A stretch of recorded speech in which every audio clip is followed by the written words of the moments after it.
Hey guys, it's Professor Pro, and welcome to episode 1 of Show Me Your Moves. This is a series I've been wanting to do for a very long time, and I'm thrilled to finally present it to all of you. This series will revolve around not just speculating potential movesets for possible Smash characters, but also what music tracks they could bring, what stages they could have, and even more.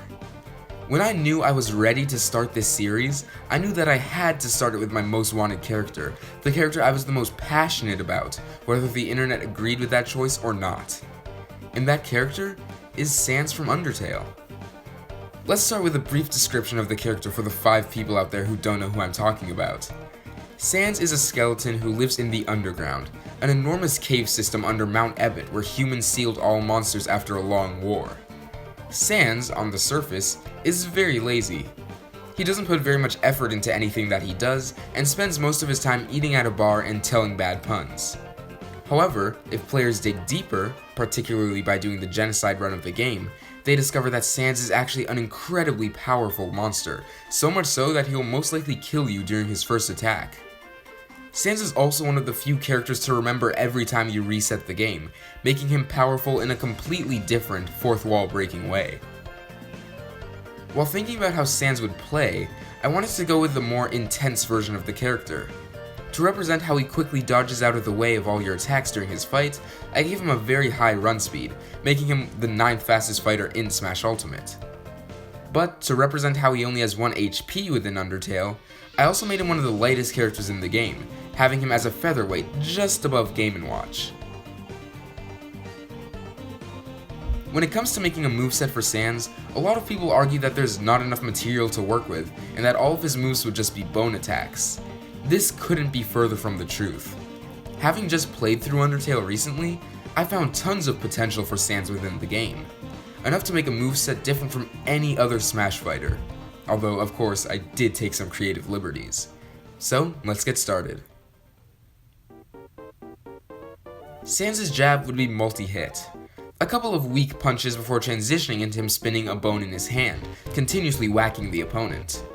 His dash attack has him riding on a skateboard and ramming into the opponent, a reference to his brother Papyrus' cool dude attack. Although we don't ever see Sans riding a skateboard in Undertale, I feel like it would fit better as a dash attack than the bike he has at the end of the Pacifist route. Sans' forward tilt is his trombone. The move would have 2 opportunities to hit opponents, as Sans pulls the instrument back and pushes it out again.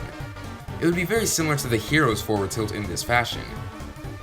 His up tilt is a weak punch towards the sky, a small reference to some of his animations during his fight in Undertale. It does very little damage but comes out extremely quickly. His down tilt is almost identical, a fast downward punch with little damage. Now here's where things get interesting. A fighter's specials are one of the main things that makes the character different from all the others.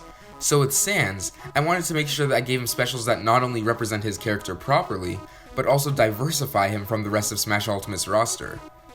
The main thing I should mention is that every single one of Sans' special attacks, except his up special, does poison damage, similar to Joker's Aha. This is of course a reference to a similar effect that you would receive while fighting Sans in Undertale's genocide route.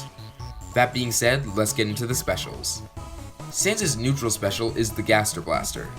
It's a chargeable laser projectile that does an insane amount of damage, but takes an incredibly long time to fully charge. When the attack is being charged, the Gaster Blaster will appear in front of Sans. It can be attacked and destroyed by your opponent in a single hit, restarting the charge. However, Sans also has the ability to leave the blaster on the stage as it's charging and continue fighting himself. Once it's fully charged, it'll disappear from the stage, ready to be used. Sans' side special is called Blue Attack. The move is essentially a command grab. If you're within range when Sans uses it, he'll pull you towards him before sending you flying. This move is a reference to Sans' telekinetic abilities seen during his fight when he turns your soul blue. It doesn't do very much regular damage, but has the longest lasting poison effect out of all of Sans' specials. Sans' up special is called Shortcut. Throughout Undertale, we're shown multiple times that Sans can get to basically anywhere he wants to go instantaneously, even by walking the complete opposite way. He calls these his shortcuts. The up special would be a teleportation move, however, it'd be very different from most because it can be charged. The longer you hold up B, the further Sans will teleport. The move does no damage and leaves you fairly open to attack, but it goes insane distances. And finally, Sans' down special. The move is called Bones. If the special button is simply tapped, or if Sans is in the air while using it, he'll fire a single bone through the air at a fairly slow pace. However, if Sans charges the move on the ground, he can create an insane pattern of bones of all different sizes for the opponent to avoid. Each bone also has a 20% chance of being blue, which does no damage or knockback to the opponent if they're stationary, but do double that of a regular bone if the person is in motion. The bones can also wrap around platforms, similar to Pikachu's Thunder Jolt. Sans is a very difficult character to deal with in the air, simply because he has so many different options. His neutral air has his soul spin around him in a circle.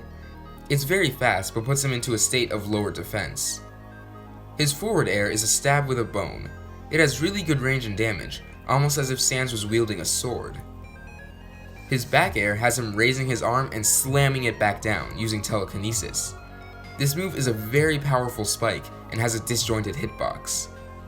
Sans' down air sends him speeding towards the ground with incredible power. If hit properly, this attack can even ground opponents. Sans' up air has him pull out the bird that carries you over a disproportionately small gap and raises it over his head. If you press up air again while the bird is already in use, it'll do a little flap, giving Sans a small amount of vertical distance. I knew I wanted to include the bird in Sans' moveset somehow, and I'm so glad I thought of this. Sans' grab has very little range. You have to be pretty darn close to the skeleton for him to even take hold of you. Once he does though, he doesn't hold you physically, but rather clutches you before him telekinetically. To pummel, Sans simply closes his fist. It doesn't do much damage, but it's extremely fast and can be done many, many times consecutively. His forward throw is his most powerful. There's nothing very fancy about it, Sans just points in front of him and you're off. Sans' back throw has him throwing a plate of spaghetti into the face of the opponent, the force sending them flying backward. This is of course a reference to his brother's favorite food. His up throw is a simple headbutt, or skull butt, I guess? I don't really know. And Sans' final throw, his down throw, sends you down into a field of bones which send you flying upward. Sans' forward smash is a powerful frontward arm thrust. It comes out very slowly, but does an astonishing amount of damage and knockback, killing very early. This is also a reference to Sans' powerful telekinesis. His up smash is a tall bone. It doesn't do much damage but has insane reach, similar to Palutena's up smash. This is another move that Papyrus uses in Undertale, but I thought it would work well with Sans in this instance. His down smash causes a ripple of bones to launch out from Sans on both sides. Sans' ledge attack has pretty good reach.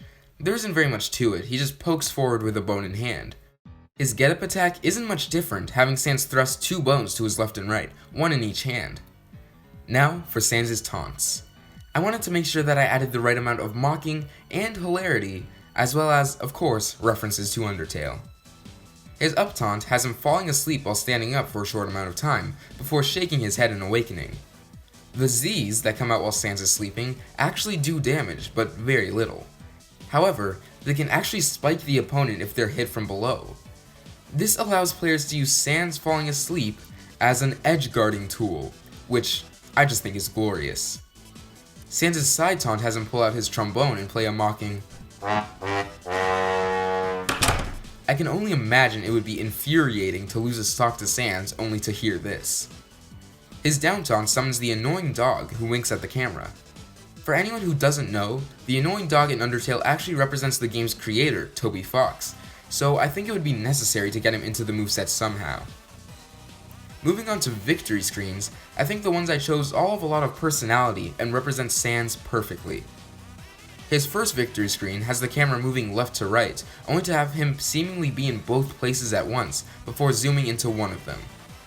Although this is a reference to a specific room in Snowdin, one of Undertale's main areas, it can also just be seen as a way to show off Sans' instantaneous teleportation abilities. His second victory screen is more comical.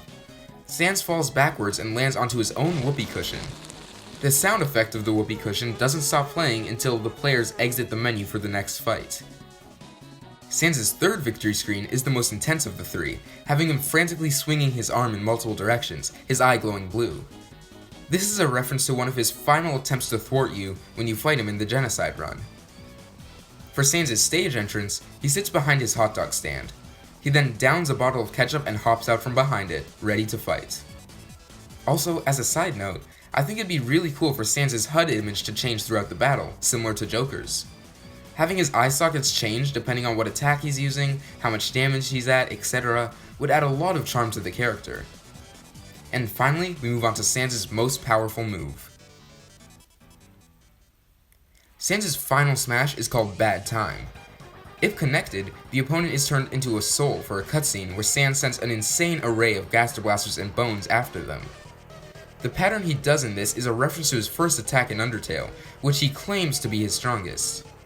I think all of you who have fought Sans understand why we can't use his actual strongest attack as a final smash. Anyways, the most interesting thing about this final smash is that when the cutscene starts, you can actually see which soul type your opponent has. For everyone who doesn't know, Undertale has 7 types of souls: kindness, bravery, justice, patience, integrity, perseverance, and determination. I think that being able to see a confirmed soul type for each fighter in Smash Ultimate would just be incredible. But now, let's move on to things outside of Sans' moveset, and see what other things his inclusion could bring to the game. In making Sans' alternate costumes, I tried to make sure that each one represented a character from Undertale. And although some of them are representing specific people, there are others that can be seen as representing multiple things. For example, the Frisk costume I made could also represent Toriel, since she also wears purple. I just didn't see a need to have 2 purple alternate costumes. The final costume I made also represents 2 things. It can be seen as a reference to W.D. Gaster, the most mysterious character in Undertale, but also Sans' battle colors, since Undertale famously does almost all of its battles in black and white. I also wanted to make sure that I got some Deltarune theming in the costumes, which is why I added one that has a similar color scheme to Chris, Deltarune's protagonist. Overall, I was pretty happy with how these turned out, my personal favorites being the Frisk costume and the Grillby costume. There's quite a few areas in Undertale that I think would make phenomenal, beautiful stages. Heck, if I wasn't trying to be semi-realistic, I would say that Sans' stage should just be the entire underground, scrolling through all the areas. But because I'm trying to be somewhat grounded in reality, I've decided on a specific area: Snowdin Town. Not only is this logical, since Snowdin is the area in Undertale where Sans lives, but it would also be very unique compared to most of Smash Ultimate stages. How many snowy stages do we have in Ultimate? Summit and sometimes Yoshi's Island? That's 1.5. Snowdin Town would be a moving stage, similar to Woohoo Island or New Donk City. As the stage stops at various locations, different residents could be seen in the background, like Papyrus or the Monster Kid. I would definitely play on a stage like this a lot, just to see all my favorite Undertale characters in HD. It would just be perfection. Now, okay, with music I might have gone a little crazy. Undertale has so many great tracks, so it was difficult to choose ones that would make the cut. But then choosing which ones would get remixed was even harder. In the end, I went with having 18 music tracks, 7 of those being remixes. However, I didn't just give remixes to all the most popular songs, but instead gave a few to songs that were iconic and amazing, but didn't really fit a fighting game, tunes like Once Upon a Time and Here We Are. I felt like certain tracks like Megalovania and Death by Glamour stood fine on their own and therefore didn't need remixes. Although I still put in a remix for Hopes and Dreams because that would be literally amazing. I also added a couple of tracks from Deltarune, since having an Undertale representative in the series would most certainly mean getting in some promotion for the next game. Anyways guys, I think that's just about it for this episode of Show Me Your Moves. I've pretty much exhausted all my creativity for the time being. How would you feel if Sans was part of the Fighter's Pass? Let me know what you think in the comments below. Professor Pro, out.